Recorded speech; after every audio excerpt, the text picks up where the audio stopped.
Live.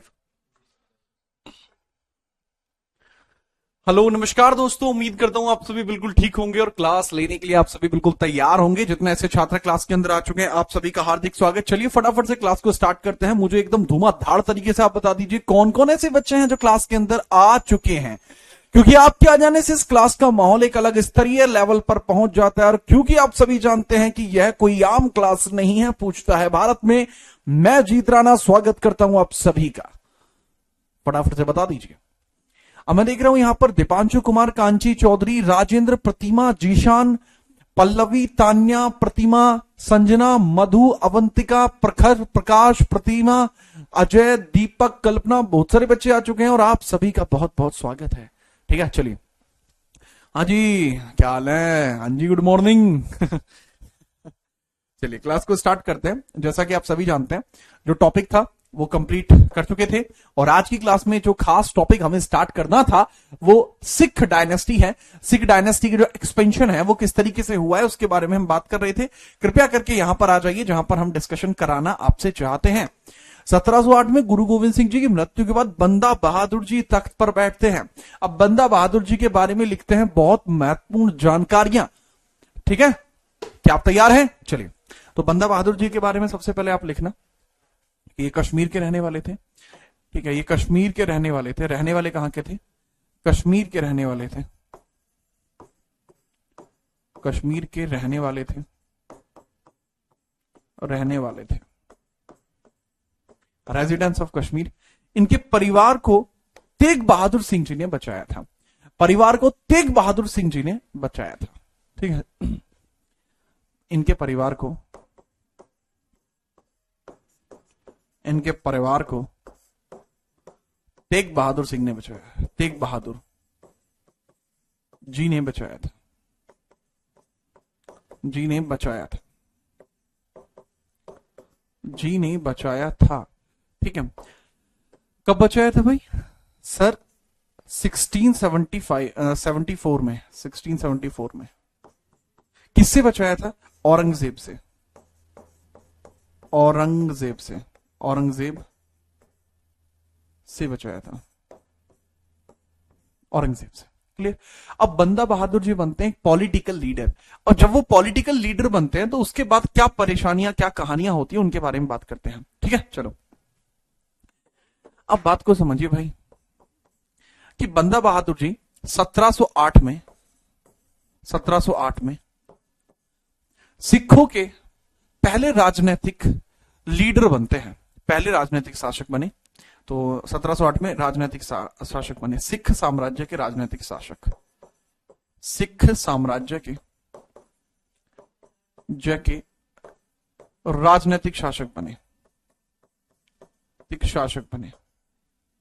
एकदम से शासक कैसे बन गए? दरअसल इन्होंने सिख धर्म को अडॉप्ट किया था कि अब मैं आगे चल के अपनी जितनी भी बातें होंगी वो सिख धर्म के अनुसार ही अपने जीवन में उनका अनुसरण करूंगा। तो एक बार ना बंदा बहादुर जी गुरु गोविंद सिंह जी से भी मुलाकात की थी। गुरु गोविंद सिंह जी से नांदेड़ में मिले थे। इन्होंने गुरु गोविंद सिंह जी से भेंट की थी। इन्होंने गुरु गोविंद सिंह जी से भेंट की थी। गुरु गोविंद सिंह जी से भेंट की थी। गुरु गोविंद सिंह जी से भेंट की थी। जी से भेंट की थी। भेंट की थी। ठीक है, कहां की थी? कहां? नांदेड़ महाराष्ट्र। नांदेड़ महाराष्ट्र। ही met गुरु गोविंद सिंह जी एट नांदेड़ महाराष्ट्र। ही met गुरु गोविंद सिंह जी एट महाराष्ट्र। एट महाराष्ट्र। तो महाराष्ट्र के अंदर वो मिले थे। ठीक है, क्लियर है? जी हाँ। अब इनके अलावा इनके प्रमुख कार्य देखिए। इनके प्रमुख कार्य इंपोर्टेंट वर्क। इन्होंने मुगलों के खिलाफ संघर्ष जारी रखा। ठीक है, इन्होंने मुगल सिख युद्ध किया। मुगल सिख संघर्ष जारी रखा। संघर्ष जारी रखा।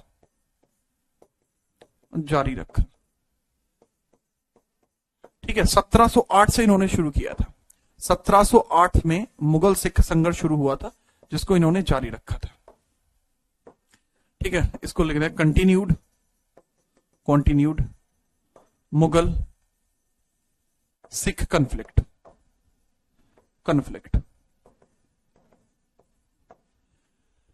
प्लस इनका जो मेजरली कहना यह था कि मैं बदला लेकर रहूंगा। किसका? चार साहिबजादों की हत्या का मैं बदला लेकर रहूंगा। तो भाई इन्होंने क्या काम करा, इनके दो सेनापति हुआ करते थे, फतेह सिंह और बाज सिंह। फतेह सिंह और बाज सिंह ने चार साहिबजादों की हत्या का बदला लिया सरहिंद के गवर्नर वजीर खान की हत्या करके। मैंने क्या बताया? 1710 में, ठीक है, वजीर खान की हत्या की गई। वजीर खान की हत्या की गई। वजीर खान की हत्या। अभी वजीर खान कौन है बाबू? जैसा मैंने बताया, वजीर खान सरहिंद का गवर्नर है। सरहिंद का गवर्नर है। सरहिंद का मुगल गवर्नर है। सरहिंद मुगल गवर्नर। मैंने जैसे बताया, इनकी हत्या किसने की है? इसकी वजीर की हत्या किसने की है? वजीर खान की। वजीर खान की हत्या की जाती है बाई फतेह सिंह एंड बाज सिंह। फतेह सिंह एंड बाज सिंह। फतेह सिंह एंड बाज सिंह फतेह सिंह और बाज सिंह कौन है? इनके सेनापति हैं। किसके? बंदा बहादुर के सेनापति हैं। ये सेनापति हैं। इन्होंने ही उसकी पार्किंग लगा दी थी। ठीक है, याद रखेंगे जी। हाँ, बहुत बढ़िया। प्लस एक और बात, फिर बंदा बहादुर जी का हो जाता है अरेस्ट। 1716 में अरेस्ट कर लिया गया। 1716 में मुगलों द्वारा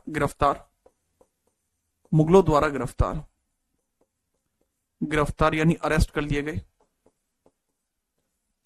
गिरफ्तार यानी अरेस्ट कर लिए गए और दिल्ली में हत्या कर दी गई।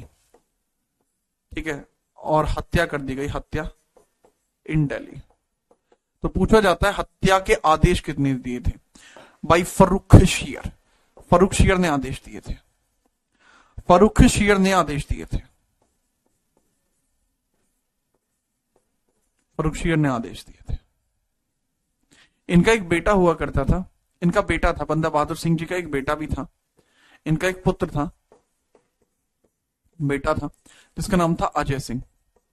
उसकी भी हत्या कर दी गई थी। अजय सिंह की भी हत्या कर दी गई थी।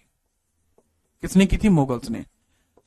अगर इतिहास में किसी की सबसे मार्मिक चित्रण है किसी की हत्या का, तो वो अजय सिंह का। अजय सिंह 4 साल का था।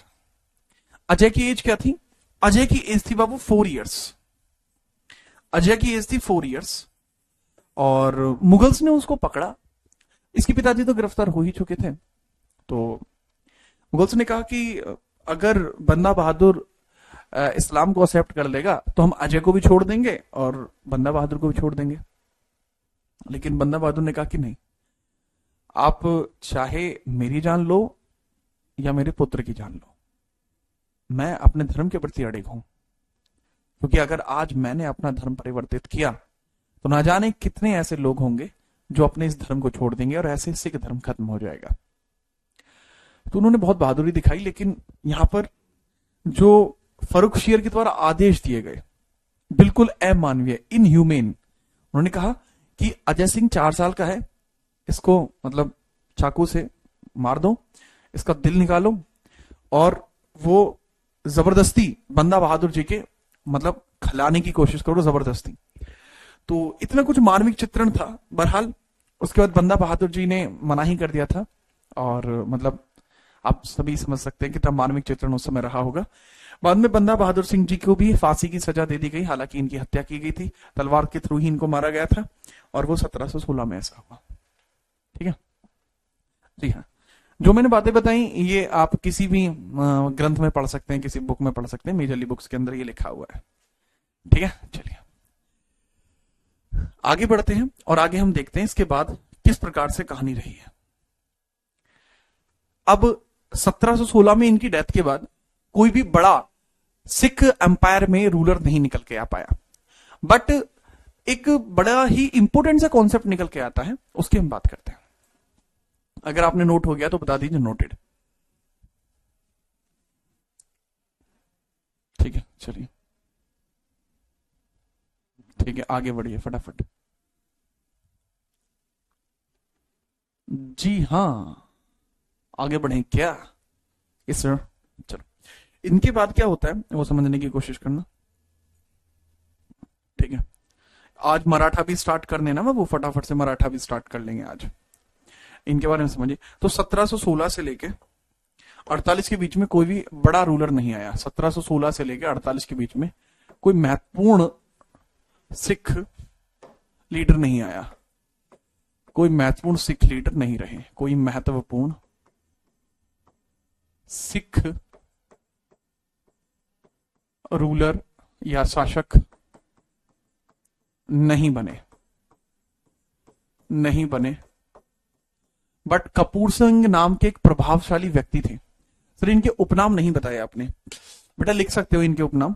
बंदा बहादुर जी के कुछ उपनाम भी हैं, लिखना चाहो तो लिख सकते हो। बंदा बहादुर सिंह जी के उपनाम लिख लीजिए। उपनाम, कई सारे उपनाम से इन्हें जाना जाता है। सबसे पहले इनको जिस नाम से जाना जाता है दैट इज माधव बैरागी। माधव बैरागी, लक्ष्मण बैरागी, बखिया सिंह, ये सब नाम इन्हीं के हैं। बखिया सिंह,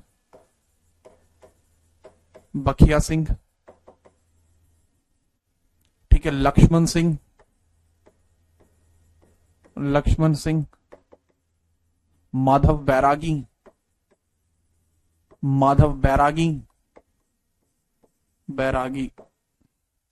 बखिया सिंह, लक्ष्मण सिंह, माधव बैरागी, इन्हीं के नाम थे। ठीक है आगे बढ़िए। अब जैसे मैंने बताया कोई महत्वपूर्ण शासक नहीं बने, बट 1748 में कपूर सिंह नाम के एक व्यक्ति आते। 1748 में कपूर सिंह नाम के प्रभावशाली व्यक्ति द्वारा सिख क्षेत्र को या सिख साम्राज्य को, ठीक है, सिख क्षेत्र को या सिख साम्राज्य को, सिख क्षेत्र को या सिख साम्राज्य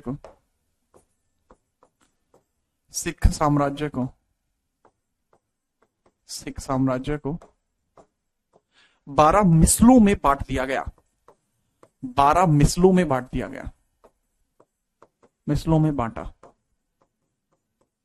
ठीक है, मतलब क्षेत्र जो था वो 12 मिसल बन। ये मान के चलिए कि जैसे ये पूरा एरिया है, लेट सपोज कि मैंने कोई एरिया बताया कि हाँ भाई ये कोई एरिया है that is Punjab. Let suppose कि दिस इज पंजाब, ये पूरा पंजाब हो जाएगा। ठीक है, this is Punjab let suppose. तो इस पंजाब के अंदर 12 मिसल बना दी गई। इस तरीके से करके उसके हिस्से बांट दिए गए कि एक यहां हो जाएगा, एक यहां हो जाएगा, एक ये हो जाएगा, ये ऐसे 12 हिस्से कर दिए गए। ठीक है, पूरे पंजाब क्षेत्र के 12 हिस्से कर दिए गए। ठीक है, चलिए याद रखेंगे 12 मिसलों में बांटा। मिसल्स, हर एक मिसल में एक प्रमुख रहा करता था। हर मिसल का अलग प्रमुख था। हर मिसल का प्रमुख अलग था। हर मिसल का प्रमुख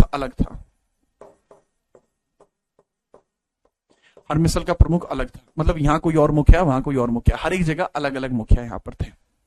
ठीक है सर। तो ये किसने किया? कपूर सिंह जी के द्वारा किया था। इसमें एक सवाल आया था काफी टाइम पहले, जो है एसएससी के एग्जाम में एक सवाल आया था। एसएससी एग्जाम में क्वेश्चन था कि सिखों में चलने वाली राखी प्रथा क्या है? राखी प्रथा क्या थी? सिखों में चलने वाली राखी प्रथा क्या थी? सिखों में चलने वाली राखी प्रथा क्या थी? और राखी प्रथा क्या थी? राखी प्रथा क्या थी? राखी प्रथा। तो राखी सिस्टम के बारे में पूछा था कि राखी सिस्टम क्या था। तो दरअसल बाबू राखी सिस्टम के बारे में आप याद रखेंगे कि राखी सिस्टम क्या था। तो बताता हूं मैं जरा। तो बात है 1753 की। 1753 में आलूवालिया मिसल के एक राजा हुआ करते थे। आलूवालिया जो आलूवालिया मिसल थी, आलूवालिया मिसल के एक राजा थे जिनका नाम था जस्सा आलूवालिया। जिनका नाम क्या था बाबू? जस्सा आलूवालिया। आलूवालिया, आलूवालिया। तो जस्सा आलूवालिया के द्वारा एक भूमि कर लगाया गया था। जस्सू आलूवालिया के द्वारा क्या लगाया गया था बाबू? एक लैंड टैक्स लगाया गया था, एक भूमि कर लगाया गया था। भूमि कर या बाबू लैंड टैक्स लगाया गया था, लैंड टैक्स लगाया गया था।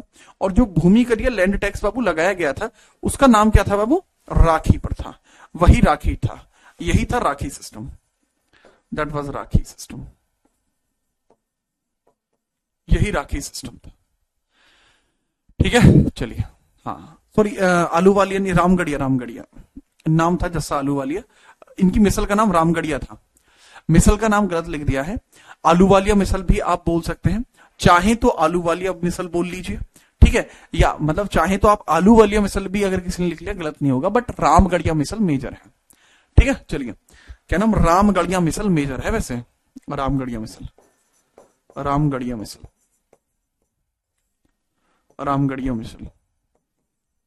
इनके नाम की वजह से ना मैं भावनाओं में बह गया था थोड़ा सा। हाँ जी।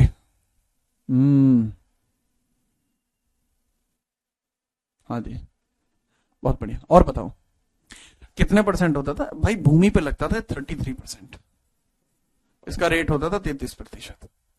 भूमि पे लगता था 33%, जितनी उपज होती थी उसके अकॉर्डिंग। 33 थोड़ी था यार, 1/66% था। 33 नहीं बाबू, 33 तो यार फिर तो बहुत हैवी हो जाएगा ना। 1/6 था ये, 1/6 था। इसका मतलब होता है 66.66%, है ना। 1/6 20 से अगर हम देखें तो ठीक है।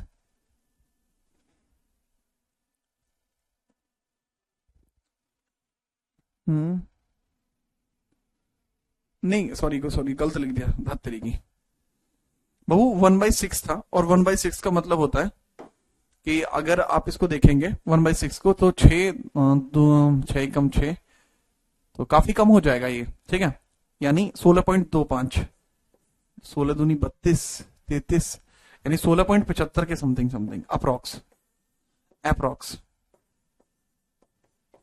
अप्रोक्स 1/6 याद रखना। 16.75, 16.66, हाँ ठीक है। 16.66, गलती करा देते हो तुम। एक तो ही पार्किंग हंस रहे हो, एक अलग ही कमेंट कर रहा है। हाँ हम भाई तो एक कमेंट कर रहा है, एक एक की सुन लो, एक क्या कमेंट कर रहा है कि जितनी भी मेरी गैलिया बैठे भीतर गाड़ी में, ये संत महात्मा को नहीं रह चंबल के डाकू से। मांझा बेटे मांझा, नहीं बेरा ना हो तो बता दूं, है नोट कर मेरा। हाँ कर दिया नोट, जब नोट हो जाए बता देना। ठीक है, चलिए चलिए। राजीव,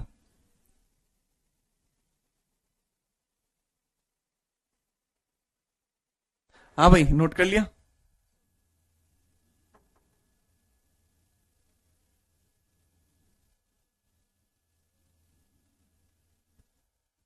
है ना। हाँ जी, आगे बढ़ते हैं। ना ना ना लॉकेश, कोई दिक्कत नहीं है। ठीक है, चलो आगे बढ़ते हैं। नेक्स्ट देखते हैं मैटर। ठीक है, नेक्स्ट मैटर देखते हैं, इसके बाद क्या हुआ। अब हम मॉडर्न सिख एम्पायर की बात करते हैं। जो मॉडर्न सिख एम्पायर आपने देखा होगा, मॉडर्न सिख एम्पायर। अब हम मॉडर्न सिख एम्पायर की बात करते हैं, तो हेडिंग डाल लीजिए, जो आधुनिक सिख साम्राज्य है। आधुनिक सिख साम्राज्य, आधुनिक सिख साम्राज्य, आधुनिक सिख साम्राज्य, साम्राज्य, आधुनिक सिख साम्राज्य, modern Sikh empire, Sikh empire, modern Sikh empire. Modern Sikh empire की हम बात कर लेते हैं, है ना। हाँ जी, ओके सर। 12 मिसलों का नाम बता दो बेटा। 12 मिसलों का नाम जानना जरूरी नहीं है, ठीक है। अब मॉडर्न सिख एम्पायर की बात करते हैं। कि मॉडर्न सिख एम्पायर किस तरीके से काम करते हैं। सबसे पहले इंपॉर्टेंट हो जाएंगे कि जितनी भी मिसल थी उन सभी मिसल में से एक मिसल बहुत ज्यादा फेमस होती है 1792 में। सूकर चकिया मिसल का प्रभाव बहुत अधिक बढ़ जाता है 1792 में। शुकर चकिया मिसल का शुकर चकिया मिसल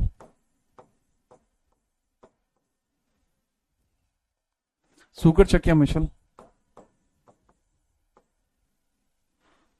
का प्रभाव काफी अधिक बढ़ जाता है, का प्रभाव बहुत अधिक बढ़ जाता है, बहुत अधिक बढ़ा।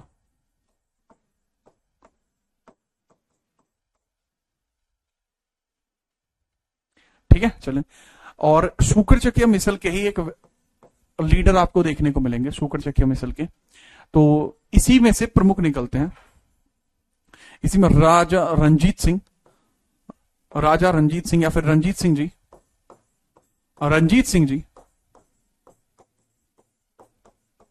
सिख साम्राज्य के राजा घोषित होते हैं। सिख साम्राज्य के राजा घोषित होते हैं। सिख साम्राज्य के राजा घोषित होते हैं।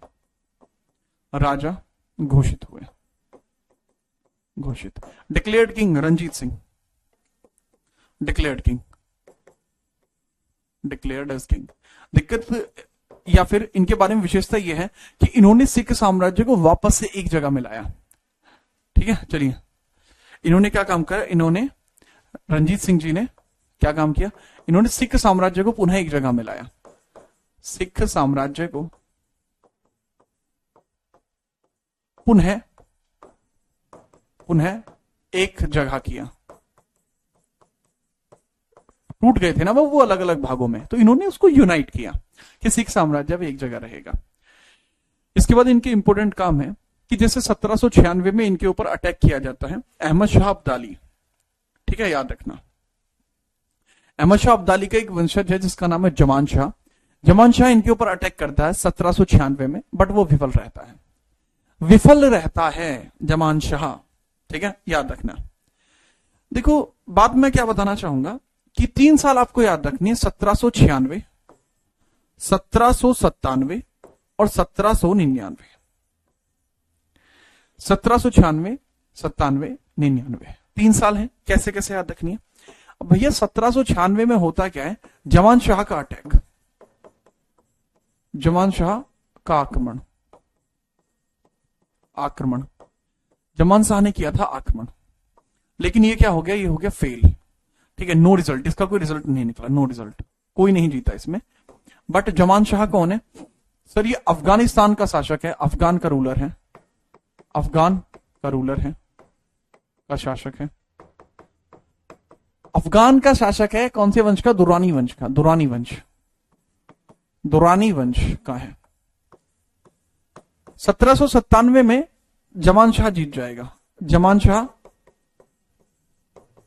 पुनः आक्रमण, लेकिन इस बार ये जीत जाएगा, पुनः आक्रमण।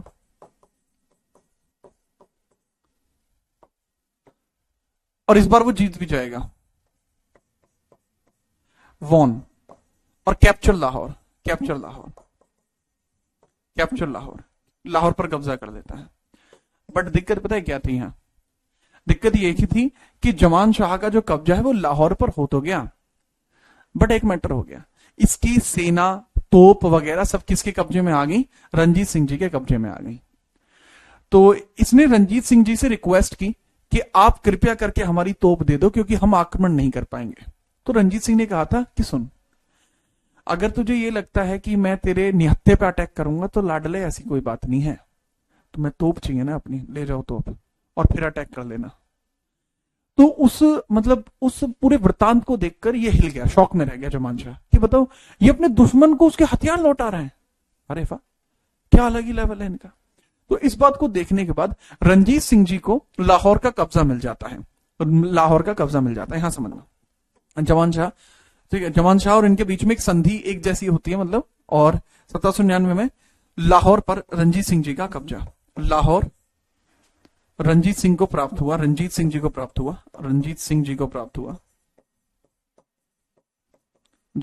हुआ। यही नहीं, अभी और समझिए, ठीक है, ना कि सिर्फ रंजीत सिंह जी को लाहौर प्राप्त हुआ, बट जमान शाह ने महाराजा का टाइटल भी रंजीत सिंह को दिया। जमान शाह ने महाराजा का टाइटल भी रंजीत सिंह को दिया। जमान शाह गेव जमान शाह ने महाराजा की उपाधि भी दी।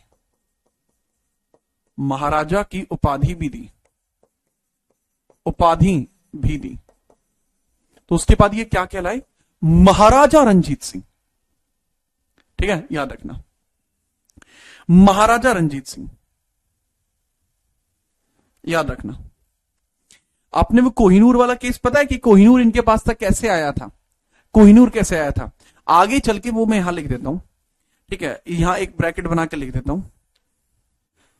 जमान शाह के वंशज को रंजीत सिंह के द्वारा जो है तख्त पर बिठाया गया था। जमान शाह के वंशज शाह शुजा को, जमान शाह के वंशज आगे चलकर लेटर ऑन, ये पॉइंट की बात है, चाहो तो लिख सकते हो, सिर्फ पॉइंट में है, लिखना चाहो लिख ले सकते हो। जमान शाह के पुत्र शाह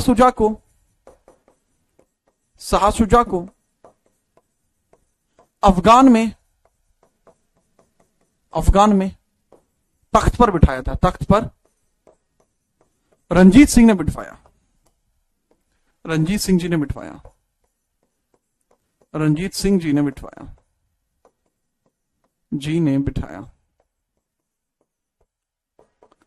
तब उन्हें गिफ्ट में कोहिनूर मिला था।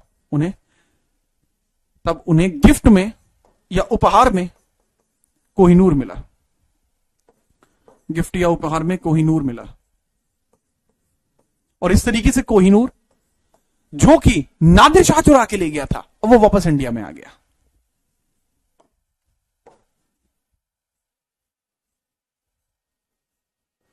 ठीक है, इस तरीके से करके कोहिनूर की वापस एंट्री होती है इंडिया में। बट फिर बाद में इसको ब्रिटिशर्स इंडिया से बाहर ले जाएंगे। कैसे लेके जाएंगे वो भी हम आगे देखेंगे। फटाफट इतना नोट कीजिए, जैसे ही नोट हो जाए तुरंत बता देना। ठीक है, फटाफट बताइए।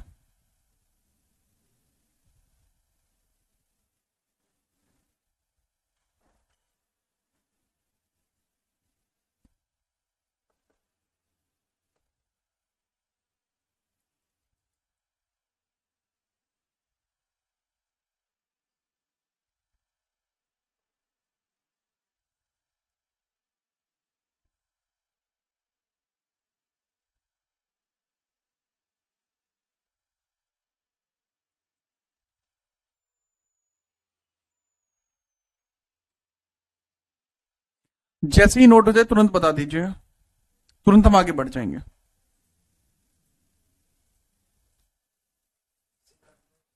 सिख।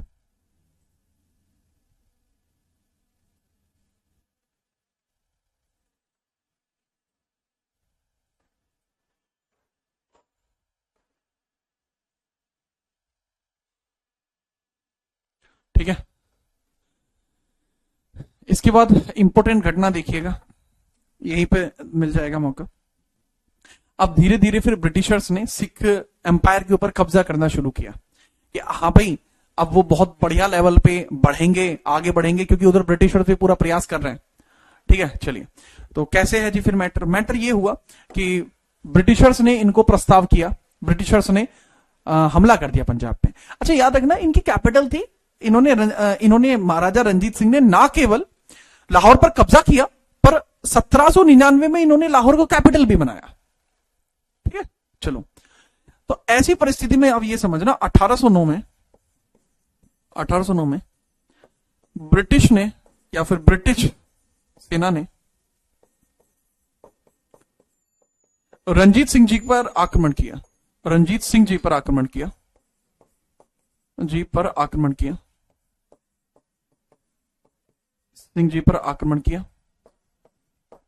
ठीक है, रंजीत सिंह जी पर आक्रमण किया।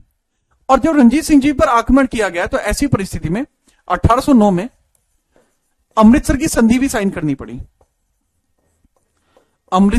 संधि भी साइन करनी पड़ी।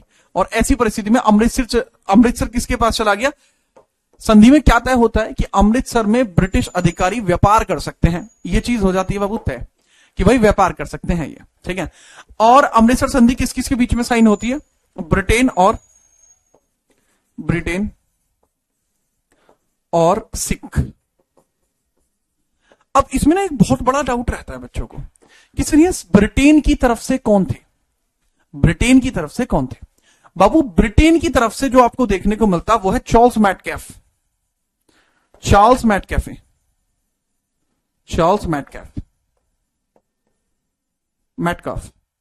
और सिखों की तरफ से रंजीत सिंह मैटकैफ।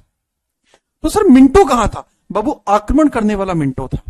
जिसने आक्रमण किया ना बाबू, आक्रमण करने वाला आक्रमण किया, ये मिंटो ने आक्रमण किया था। आक्रमण जो किया था वो मिंटो ने किया था, मिंटो फर्स्ट ने आक्रमण किया था।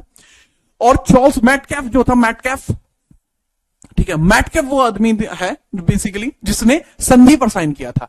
तो संधि पर साइन मैटकैफ ने किया है, आक्रमण मिंटो ने किया है। तो इनमें वेरिएशन है, कृपया करके इसको याद रखें।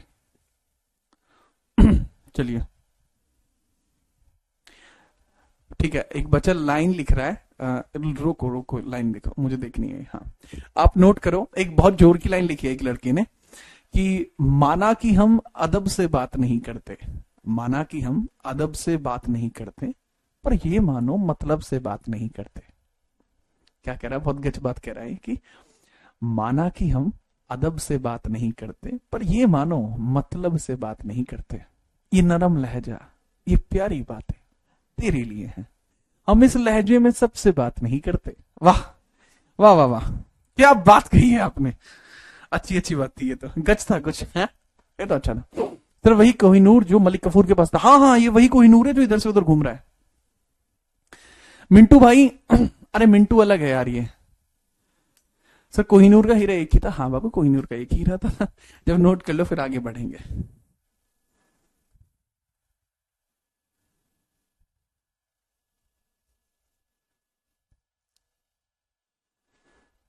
ठीक है,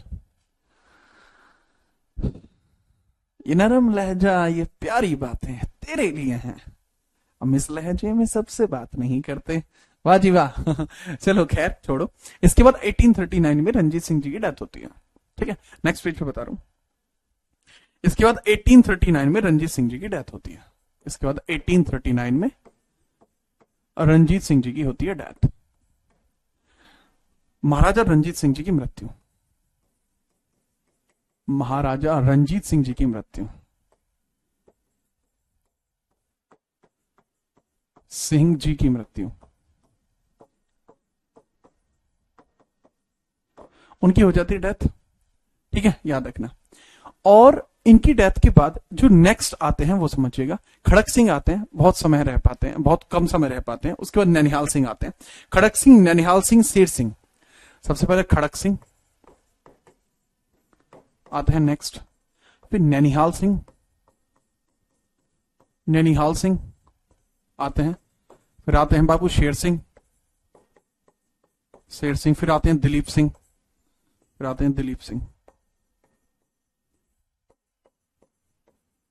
ठीक है। इनका टेन्योर रहता है कि 1839 में आते हैं और 1839 में ही रहते हैं बस। बहुत छोटा सा टेन्योर इन्होंने सर्व किया ऑफ 1839। देन 39 से 40, 40 से 43, 40 से 43, ठीक है, याद रखिएगा थोड़ा। 40 से 43 बिना परेशानी के। क्या बाबू?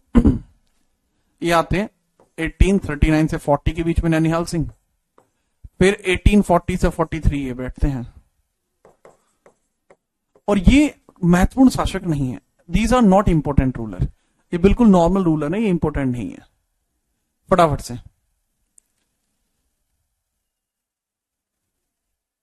जैसी नोट हो जाए तुरंत बताइएगा, जैसी नोट हो जाए तुरंत बताइएगा।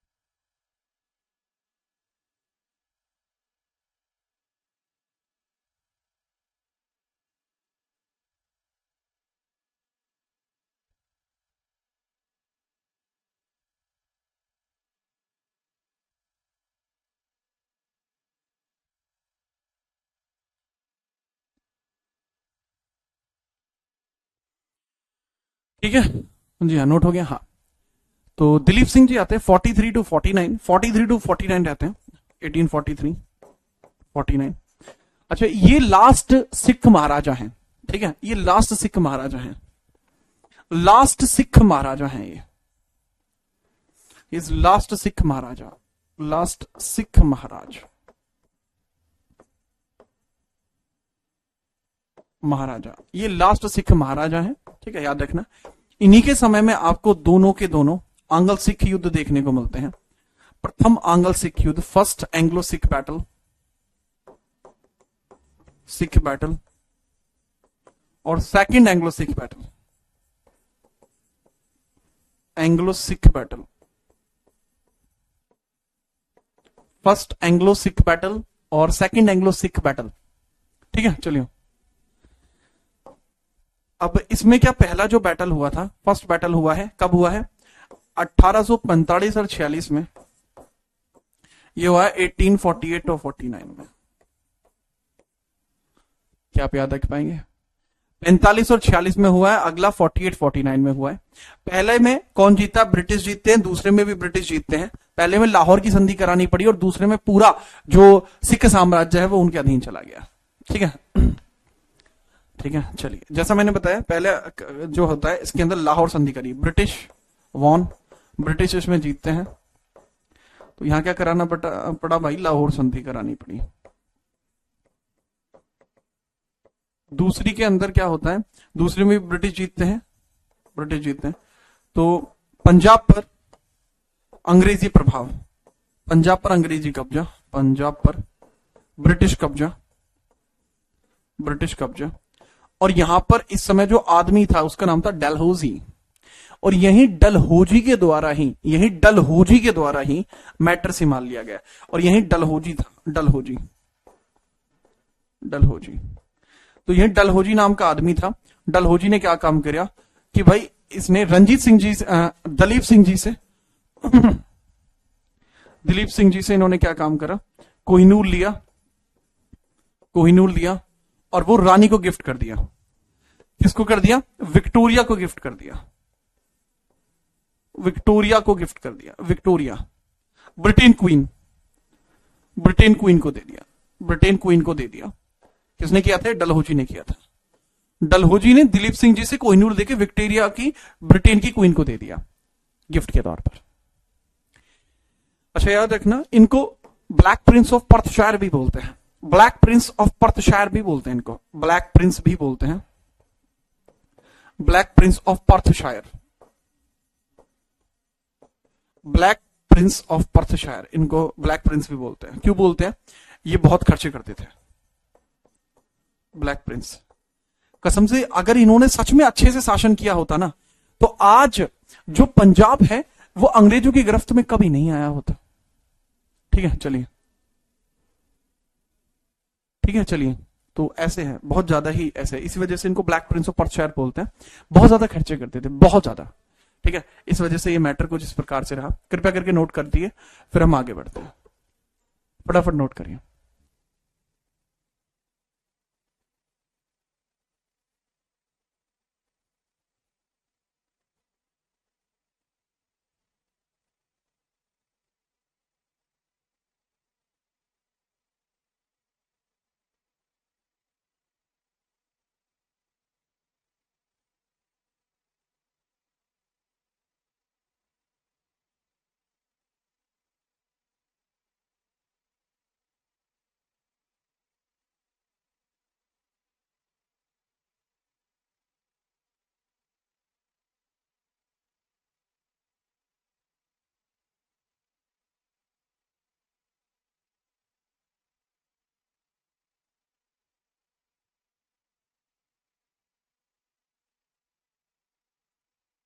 एक बच्चा कह रहा है कि सर इन्होंने क्या इस बैटल में भाग लिया था?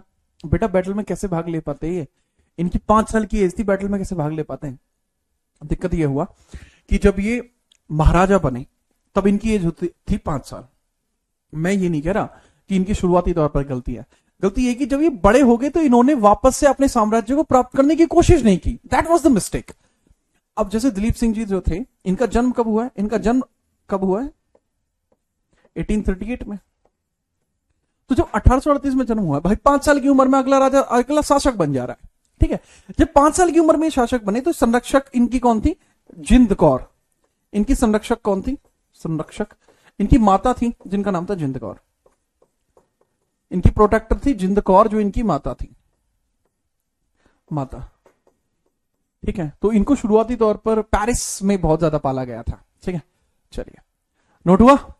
अब हम आगे बढ़ते हैं मराठा एम्पायर। अब हम आगे बढ़ते हैं भाई मराठा एम्पायर, हेडिंग डाल लीजिए मराठा एम्पायर। बहुत बड़े लेवल पे मराठा एम्पायर हेडिंग डालिए।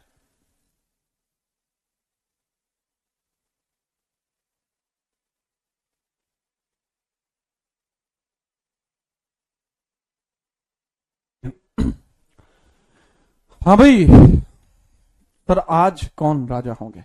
नेक्स्ट आगे बढ़ते हैं हम। हेडिंग डाल दीजिए मराठा एम्पायर। क्या हेडिंग डालनी है? वो मराठा एम्पायर। ठीक है, मराठा एम्पायर, मराठाज। अगला क्षेत्रीय किंगडम हमारा मराठाज से स्टार्ट होता है और आप लिखेंगे मराठा एम्पायर की जो स्टार्टिंग है वो छत्रपति शिवाजी महाराज के द्वारा की जाती है, जिन्होंने भारत के सर्वाधिक भाग पर मराठा वंश को एक्सपेंड किया था। ठीक है, चलिए समझिए। तो मैंने बताया मराठास के बारे में कि मराठा एम्पायर को किसके द्वारा विस्तृत किया गया, या फिर इस वंश, इस क्षेत्रीय राज्य, क्षेत्रीय साम्राज्य, इस क्षेत्रीय साम्राज्य की स्थापना, इस क्षेत्र साम्राज्य की स्थापना छत्रपति शिवाजी महाराज जी के द्वारा की जाती है। छत्रपति शिवाजी महाराज जी के द्वारा हुई।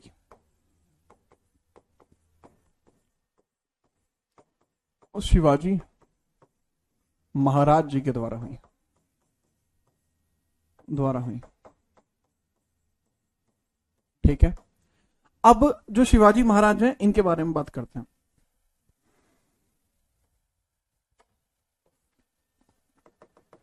ठीक है, चलो, तो अब इनके बारे में समझिएगा आप थोड़ा। ठीक है, बताइए सर कि छत्रपति शिवाजी महाराज हैं, उनके बारे में बताते हैं हम कि भाई इनका जन्म कब होता है। इनका जन्म सर डिस्प्यूट है, कुछ लोग कहते हैं 1629 में हुआ था, शिवनेर पुणे में, शिवनेर पुणे में हुआ था। कुछ किताबों में भाई ये 1628 भी लिखा हुआ है। जो महाराष्ट्र के लोग हैं वो 1628 के अकॉर्डिंग मान रहे हैं, किताबों में 1629 लिखा हुआ है, तो अलग अलग मान लेते हैं। ठीक है, याद रखना है। ठीक है, याद रखिएगा। सर मुगल साम्राज्य किसके समय में सर्वाधिक था? बेटा मैं मुगल्स पढ़ा रहा हूं अभी है? क्या मैं मुगल्स पढ़ा रहा हूं क्या? बाबू थोड़ा तो समझदारी दिखाओ। ठीक है, थोड़ा तो आपको समझदारी दिखानी होगी।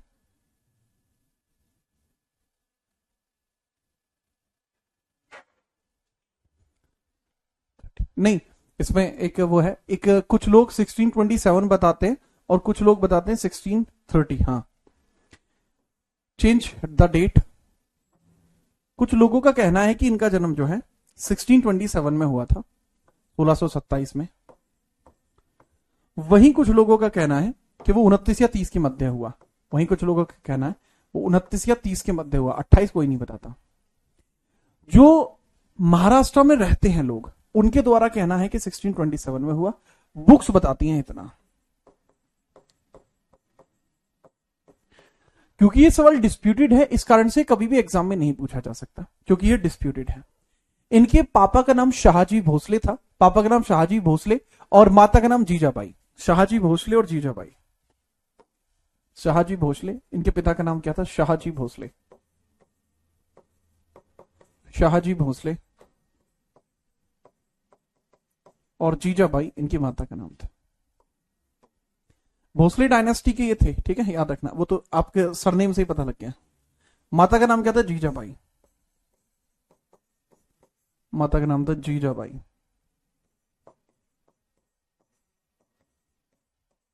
माता का नाम क्या था बाबू? जीजाबाई था। इनकी जो पत्नियां हैं वो कहते हैं 8 पत्नियां थी, जिसमें से 3 प्रमुख हैं, साईबाई, स्वायराबाई और पुतलीबाई। पत्नी साईबाई, पत्नी हैं, सबसे पहले साई बाई,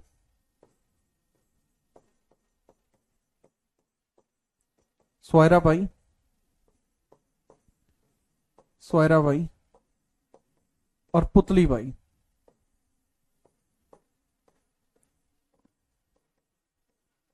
ये आपको 3 नाम देखने को मिल गए, साई बाई, सोयरा बाई और पुतली बाई। बात आई? जी हाँ। अब फटाफट से नोट कर लेना। साई बाई, सोयरा बाई, सोहरा बाई और पुतली बाई। वैसे तो इनकी 8 वाइफ्स थी, लेकिन ये 3 प्रमुख हैं।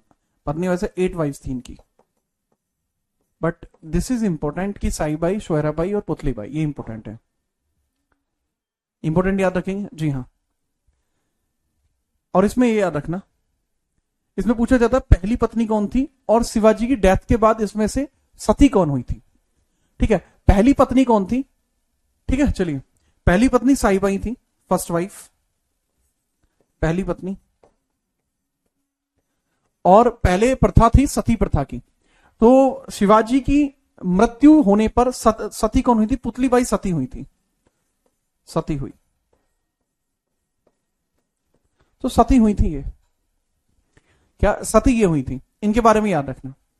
प्लस आपसे पूछा जा सकता है कि इनकी शिक्षाएं किसके द्वारा दी गई हैं। ठीक है, शिक्षाएं देखो, इनको 2 प्रकार की शिक्षाएं मिलती हैं, एक प्रारंभिक शिक्षाएं, ठीक है, और एक कुछ शिक्षाएं मिलती हैं इनको धर्म के आधार पर मिलने वाली शिक्षाएं। धार्मिक शिक्षाएं जो दी हैं वो दी हैं सदाशिव के द्वारा। ठीक है, लिख लेंगे। ठीक है, सदाशिव समर्थ दास, पूरा नाम सदाशिव समर्थ दास। तो इनके जो गुरु हैं वो भी देख लीजिए, गुरु।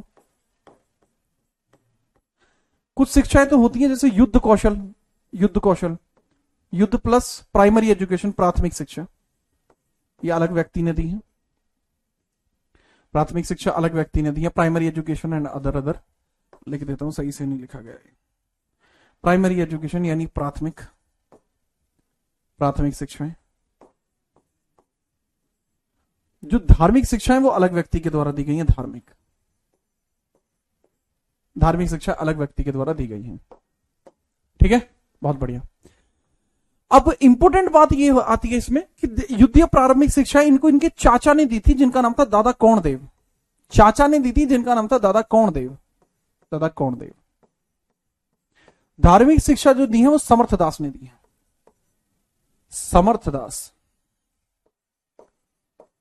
समर्थदास के द्वारा दी गई है। कृपया करके नोट कर दीजिए। ठीक है, चलिए। समर्थदास, दादा कौंडदेव, समर्थदास। चलिए, आज के लिए बेटा इतना ही रहेगा, और कल हम बाकी मराठा एम्पायर को कंप्लीट कर देंगे। मराठास में आगे पेशवास आएंगे, और पेशवास के बारे में भी हम कल बात करेंगे। तो पेशवास को लेकर ये एक सीरीज होगी। ये पूरा, इसको थोड़ा सा आप देख लेंगे, एक ग्राफ है। काइंडली इस ग्राफ को बेटा ध्यान से पढ़ लेना, इस वाले ग्राफ को। ठीक है, अगर आपको दिख रहा है तो ठीक है, नहीं तो कल हम बात कर लेंगे क्या है ग्राफ। ठीक है, इसमें सबसे ऊपर आपको छत्रपति शिवाजी महाराज ये रहे। ठीक है, इनके बाद आगे स्ट्रक्चर है, ये भट्ट डायनेस्टी है। भट्ट डायनेस्टी, पेशवा डायनेस्टी को भट्ट डायनेस्टी बोलते हैं। ठीक है, याद रखना। तो बताइए कैसा रहा आपका दिन? किसी का कोई सवाल है तो पूछ सकता है। ठीक है, दूसरा, आज एक बड़े महत्वपूर्ण राजा जो है आज की सीरीज में डिस्कस होने जा रहे हैं। आज से अब से ठीक 5 मिनट के बाद वीडियो अपलोड होने जा रही है मेरे इंस्टाग्राम पर, जीतराणा.77 पर, और बहुत जोर की वीडियो है भाई। और ऐसे राजा हैं जिनके बारे में आपने सुना तो बहुत है, लेकिन अफवाहें बहुत सुनी है। तो क्लियर किया है उसमें मैंने कि क्या अफवाहें हैं, क्या सच है। बहुत कुछ बढ़िया है उसके अंदर है। एंशिएंट किंगडम है, और जो ब्राह्मण वंश के हैं, ब्राह्मण, ठीक है, तो जो पंडित डायनेस्टी है उससे हैं वो, ब्राह्मण डायनेस्टी बेसिकली बोलते हैं। तो जरूर पढ़ना, उसको देखना और कर देना। इधर भूकंप मचा दो उस वीडियो के साथ, है ना। चलिए, हाँ जी सर, 8 वाइफ्स का रीजन था। हाँ भाई, रीजन था 8 वाइफ्स का, सो दैट की फैमिली ज्यादा ग्रो करे एंड जो एक्सपेंशन हो रहा है उसमें थोड़ा ज्यादा फायदा मिले। ठीक है, 6 बजने वाले हैं। हाँ बिल्कुल 6 बजने वाले हैं, बिल्कुल 3-4 मिनट में वीडियो लाइव होने वाली है, वहां पर धड़ लाइव हो जाएगी। और जाके एक बार देखियो, तहलका मचा दो। और बताओ सर, इंस्टाग्राम की सीरीज यूट्यूब पे चला दो बेटा। अभी इंस्टाग्राम पर देख लीजिए। जिसके पास इंस्टाग्राम नहीं है कोई बात नहीं, ठीक है, आपको मैं बताता ही रहता हूं। जिसके पास इंस्टाग्राम है वो जरूर देखे और अपने आसपास इधर उधर भी फैला दे। ठीक है, चलिए। ठीक है, लॉकेश बेटा मांझा। खैर मिलते हैं आपसे कल, तब तक के लिए जय हिंद, वंदे